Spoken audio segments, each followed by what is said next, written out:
terima kasih kepada Bapak Ibu semua untuk apresiasinya kepada saya dan kehadirannya di sesi pengimbasan. Sebenarnya ini adalah program dari Kemdikbud, di mana di sini ada kegiatan program guru belajar. Banyak program yang disediakan oleh Kemdikbud tentang guru belajar, baik dari keterampilan, pengetahuan. Nah, di sini yang saya ikuti adalah dari sisi AKM, Asesmen Kompetensi Minimum, yang sekarang lagi digalakkan di seluruh satuan pendidikan. Ini yang akan kita terapkan di satuan pendidikan oleh Kemdikbud. Nah, ini hanya sebagai pengenalan kepada Bapak Ibu semua, apa sih AKM itu? Apa sebenarnya rancangan dari Kemdikbud dengan program ini? Baik, kita lanjut saja ya. Lanjut. Di dalam Bintek itu ada 11 angkatan untuk seri AKM ini. Jadi masih ada kesempatan Bapak Ibu untuk mengikuti seri AKM ini. Di sini waktunya fleksibel. Bapak mau mengerjakan di malam hari saat anak-anak istri tidur semua, atau saat jam istirahat kita mengajar, bisa fleksibel gitu. Jadi tidak ada waktu harus pukul sekian selesai, ini nggak ada gitu. Kapan waktu selesai, waktu luang bisa kita sambil belajar. Jadi ibaratnya bekerja bisa sambil belajar gitu. Di sini juga harus ada kelulusannya juga, ada penilaiannya. Jadi di seri AKM ini harus 70 nilainya baru dikatakan lulus untuk seri belajar. Semua hampir rata-rata, semua guru belajar hampir rata-rata KKM-nya memang 70 di situ. Di dalam AKM ini dikenalkan tentang orientasi guru belajar, pengantar program Binteknya. Jadi di situ bukan hanya kita membaca aja, kita disediakan video.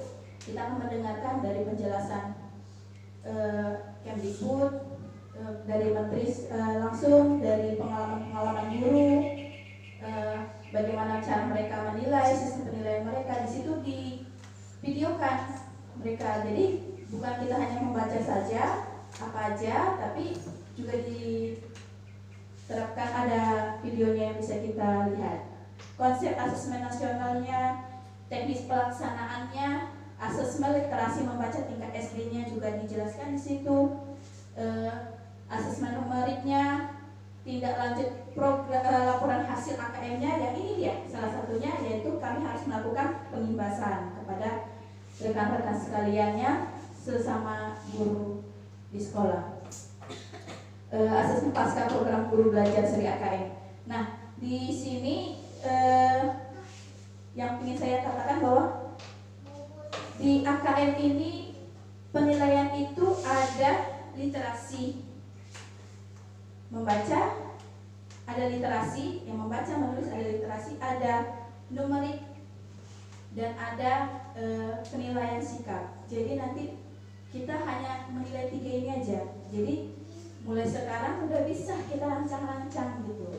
Sebelum nanti turun dari Kemdikbud, soal-soalnya kita sudah mulai kepada anak-anak secara perlahan-lahan gitu. Kenapa pemerintah melakukan AKM ini? Karena setelah dilihat dari organisasi OECD, organisasi dunia, ternyata dari hasil penilaian PISA, PISA itu penilaian kemampuan intelektual siswa se-internasional. Kita masih sangat jauh di bawah. Di tahun 2015 itu kita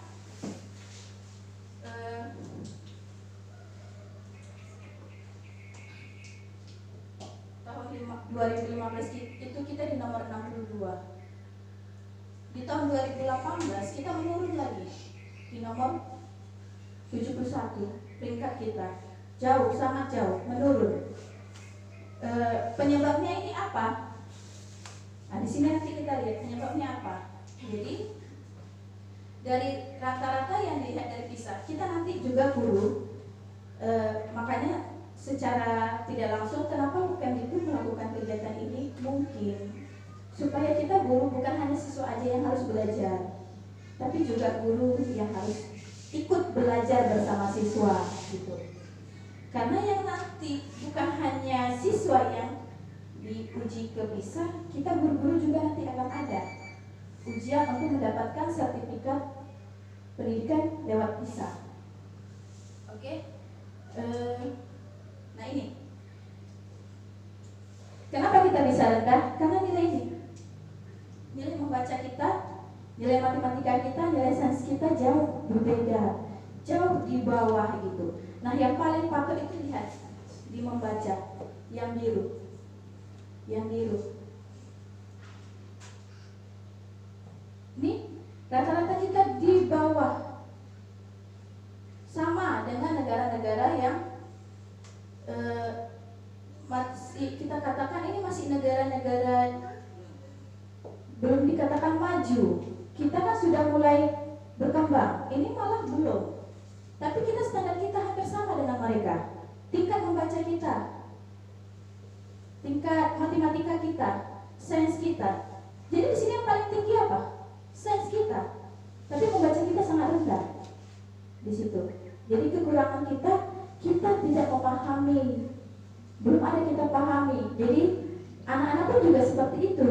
Dia langsung dikasih tugas, kasih soal, tapi dia belum paham. Tugasnya untuk apa? Fungsinya untuk apa? Kenapa? Karena literasinya masih rendah. Nah ini PR kita. Jadi diharapkan untuk literasi membaca kita diterapkanlah kegiatan-kegiatan yang mengarahkan kepada siswa. Jadi bukan hanya seperti habis membaca, udah selesai jawab soal. Nah, tapi coba lakukan kegiatan ini. Strategi yang dapat dilakukan untuk meningkatkan siswa antara lain mengajak siswa berpendapat.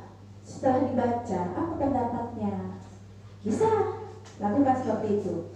Atau membuat daftar tokoh dari apa yang dibacanya. Buat pakai tabel, bisa.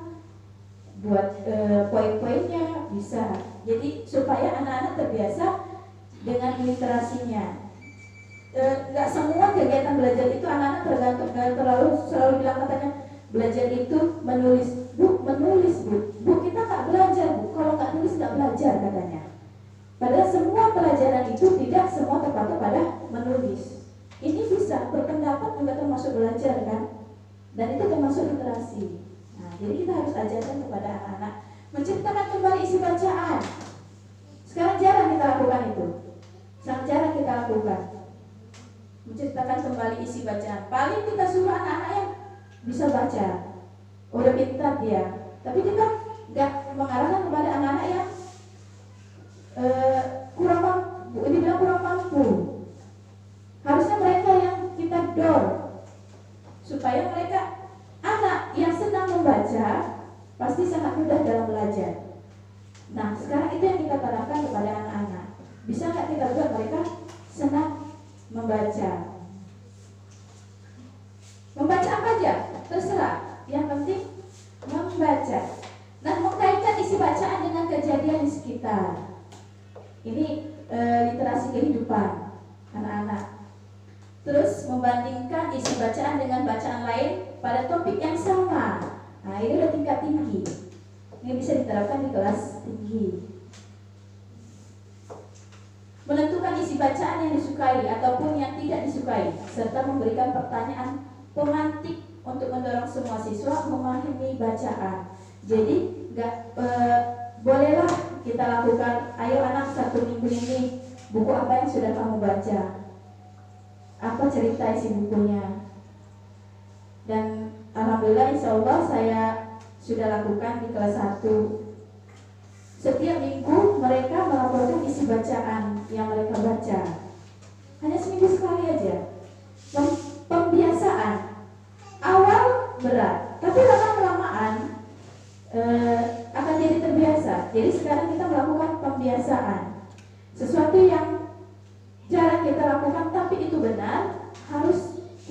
biasakan. Kenapa? Karena siswa yang mengaku sering dilibatkan guru dalam pelajaran membaca memiliki skor membaca 30 poin lebih tinggi dibandingkan dengan siswa yang tidak pernah atau jarang terlibat. Jadi kalau siswa kita libatkan dalam literasi membaca ini, kemampuannya pasti lebih rendah dibandingkan dengan siswa yang ikut terlibat. Nah, di sini ternyata dikatakan membaca nyaring itu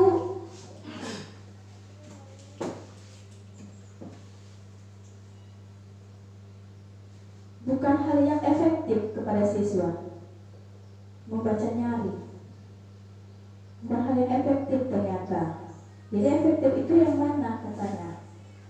Hasil bisa menunjukkan strategi membaca nyaring suatu bacaan bagi siswa lainnya tidak efektif untuk meningkatkan pemahaman isi bacaan bagi siswa usia 15 tahun.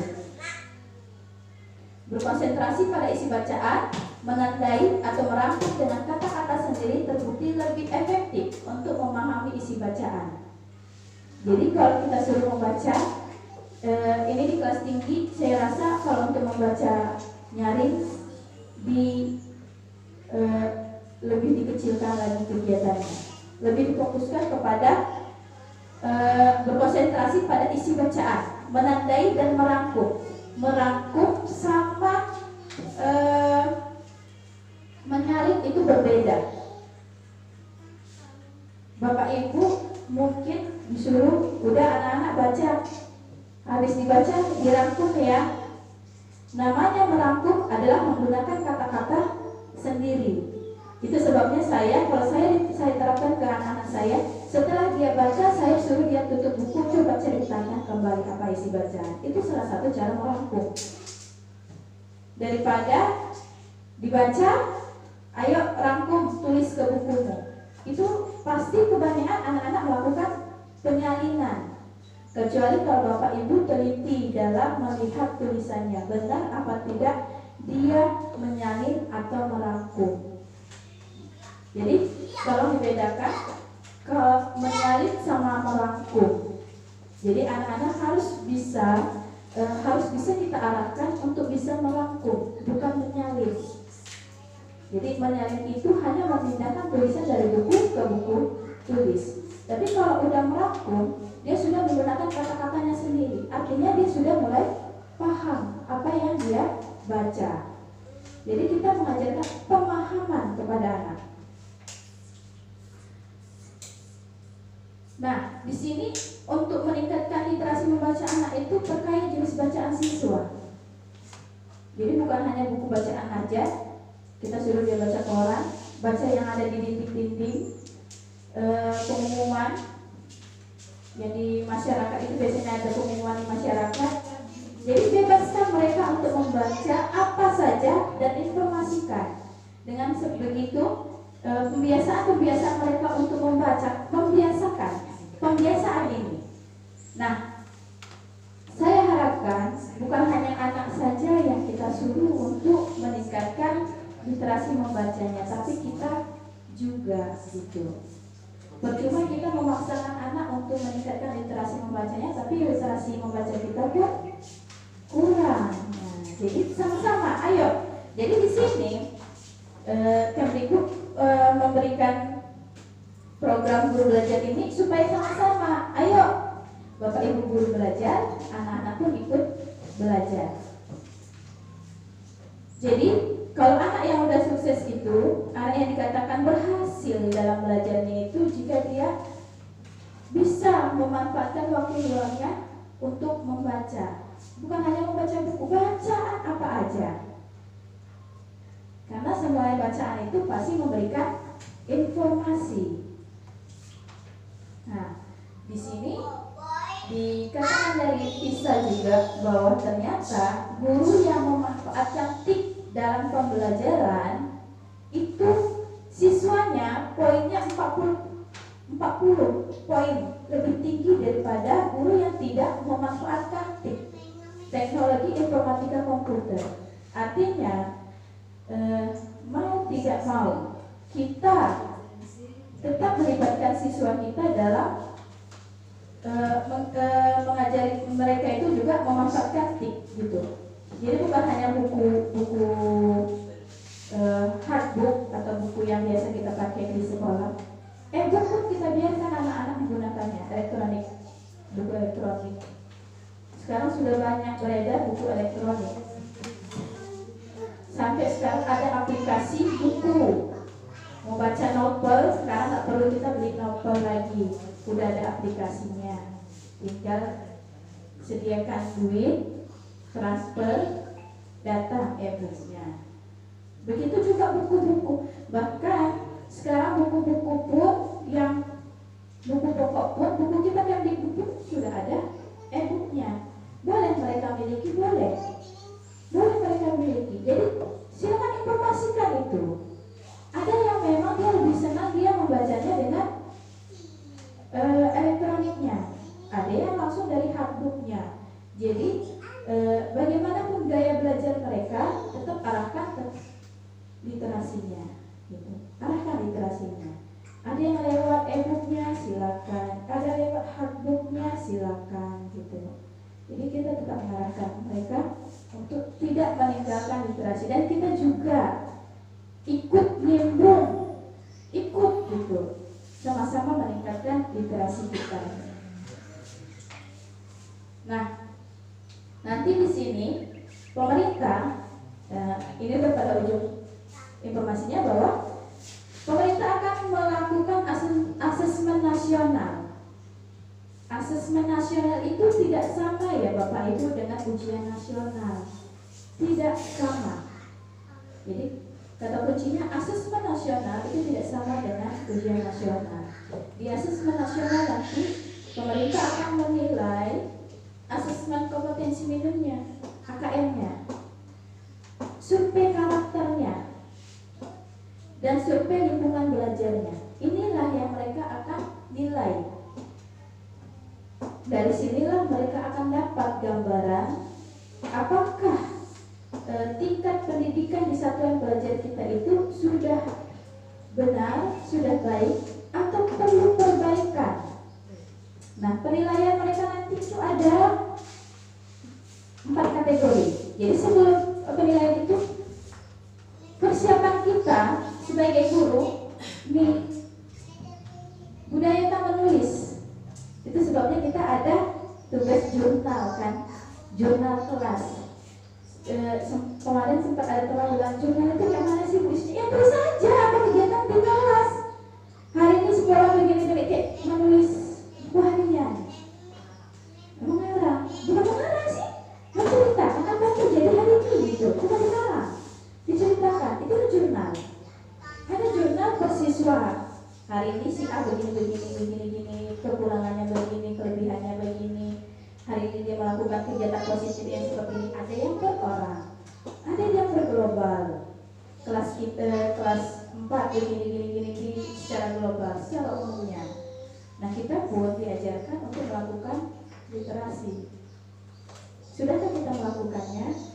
Nah, mulai sekarang, ayo sama-sama kita berubah. Gak usah diketik, ditulis tangan, pakai buku tulis, gak masalah. Jadi kan kalau logika saya berpikir seperti ini. Kalau saya ini ada jurnal, hari ini ada jurnal kita, ada RPP kita. Saya tinggalkan kelas kita, tiba-tiba besok gak hadir.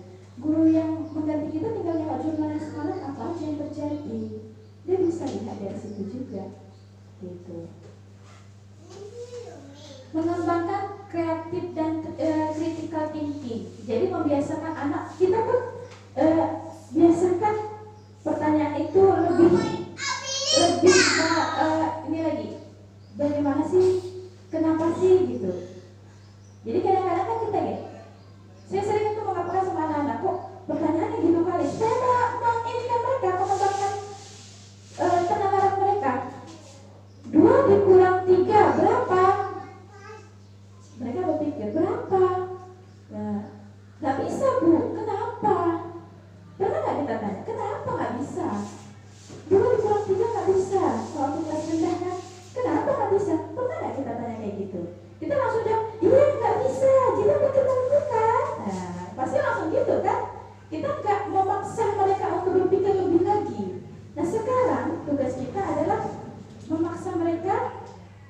secara tidak sadar untuk mereka berpikir critical thinking, berpikir lebih lagi ya. Terus lingkungan sekolah yang literatif, ini saya rasa sudah kita lakukan ini, sudah mulai nampak. Kenapa? Karena di sini kita sudah lakukan susunan tempat duduk siswa berbentuk U. Kita sudah melakukan pola belajar kita kan, menyediakan sudut baca kita ada, terus sudut pajangan karya siswa kita juga ada, membuat peta konsep juga ada, menyediakan sudut menulis itu Mading kegiatan membaca 15 menit sebelum pelajaran ini sudah kita lakukan. Tapi yang kurang kita lakukan ini, budaya menulis untuk guru sama mengembangkan kreatif dan critical thinking.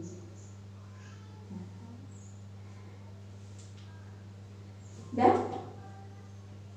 jadi persiapan guru itu pembelajarannya itu mengembangkan penalaran, logika. Kenapa bisa gitu? Bagaimana? Jadi nggak ada pertanyaan, misalnya pertanyaan apa sudah dikurangi. Tambah pertanyaannya, kenapa? Bagaimana? Mengapa? Gitu. Pembelajarannya juga kaya literasi, mendorong skill berpikir tingkat tinggi untuk siswa, sehingga penguatan formatif asesmen yang disertai feedback itu nampak. Insya Allah saya yakin kalau ini dilakukan, Bapak Ibu akan merasakan manfaatnya kepada anak-anak. Kita nggak akan capek lagi gitu. Capeknya nggak seperti yang selama ini kita lakukan, karena anak-anak sudah terbiasa dengan yang namanya literasi. Jadi tujuan AKM yang dilakukan ini adalah kurikulum. Apa yang diharapkan, apa yang akan dicapai. Terus dalam pembelajarannya, bagaimana mencapai pembelajaran yang kita harapkan itu, yang diharapkan kurikulum itu, bagaimana mencapainya.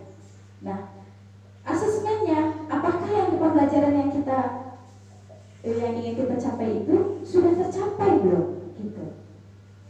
Yang diharapkan itu siswa mampu begini, kita lakukan asesmen, sudah tercapai belum? Jadi sejalan dari kurikulum, pembelajaran, dan asesmennya. Nah, tidak lari dari 3 komponen tersebut. Jadi kita tahu bahwa asesmen dilakukan untuk mendapatkan informasi mengetahui capaian murid terhadap kompetensi yang diharapkan. Asesmen kompetensi minimum dirancang untuk menghasilkan informasi yang memicu perbaikan kualitas belajar mengajar yang pada gilirannya dapat meningkatkan hasil belajar murid. Jadi lebih rinci lagi nanti, lebih detail ya. Nah, di sini asesmen literasi membacanya didefinisikan sebagai kemampuan untuk memahami, menggunakan, mengevaluasi, merefleksikan berbagai jenis teks tertulis untuk mengembangkan kapasitas individu sebagai warga Indonesia dan warga dunia serta untuk dapat berkontribusi serta produktif kepada masyarakat. Apakah sudah tercapai pada siswa ini? Nah, ini yang diharapkan. Apakah dia sudah mencapainya? Sejauh mana pencapaiannya? Itulah yang akan diukur. Begitu juga dengan literasi numeriknya. Literasi numerik itu yang diharapkan itu kemampuan berpikir menggunakan konsep, prosedur, fakta, dan alat matematika untuk menyelesaikan masalah sehari-hari pada berbagai jenis konteks yang relevan untuk individu sebagai warga Indonesia dan warga dunia. Jadi bukan warga Indonesia saja sekarang, warga dunia. Apakah sudah tercapai? Nah, ini nanti yang akan dinilai oleh asesmen nasional itu. Jadi kita siapkanlah asesmen kriteria minimalnya. Bagaimana pelaporannya? Dilaporkan dalam 4 kelompok yang menggambarkan tingkat kompetensi yang berbeda. Urutan tingkat kompetensinya ini perlu interpretasi khusus dasar, cakap, mahir. Jadi nanti kategori kemampuan siswa itu seperti ini. Kategori guru seperti ini. Kategori satuan pendidikan seperti ini. Perlu investasi khusus, dasar, cakap, mahir. Kemampuan siswanya apakah sudah cakap? Apa sudah mahir? Atau perlu intervensi khusus atau perbaikan khusus, pelatihan khusus.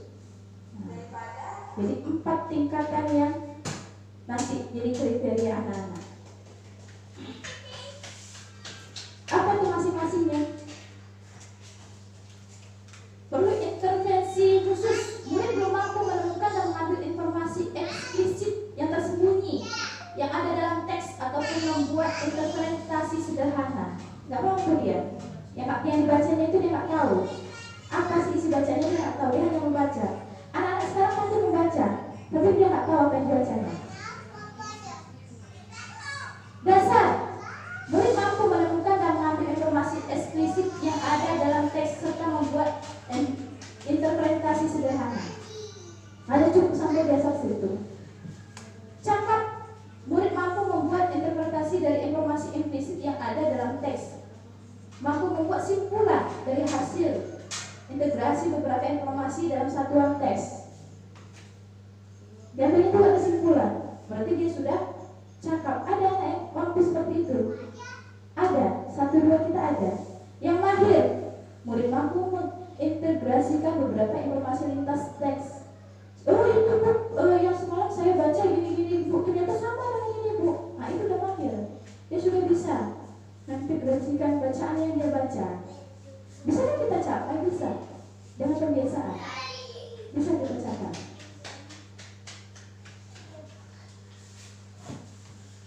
Sama dengan tingkat kompetensi numerasinya. 4 tingkatan juga. Perlu interpretasi khusus, di mana siswa tidak pengetahuan matematikanya terbatas. Menunjukkan kemasan konsepnya parsial dan keterampilan komputasinya terbatas dia. Bahkan angka pun mungkin dia masih ngambang. Itu perlu intervensi khusus, dasar, cakap, dan mahir.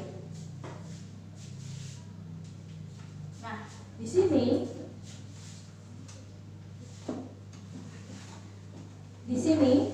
sinilah dilihat untuk perbedaan antara UN dan AKM.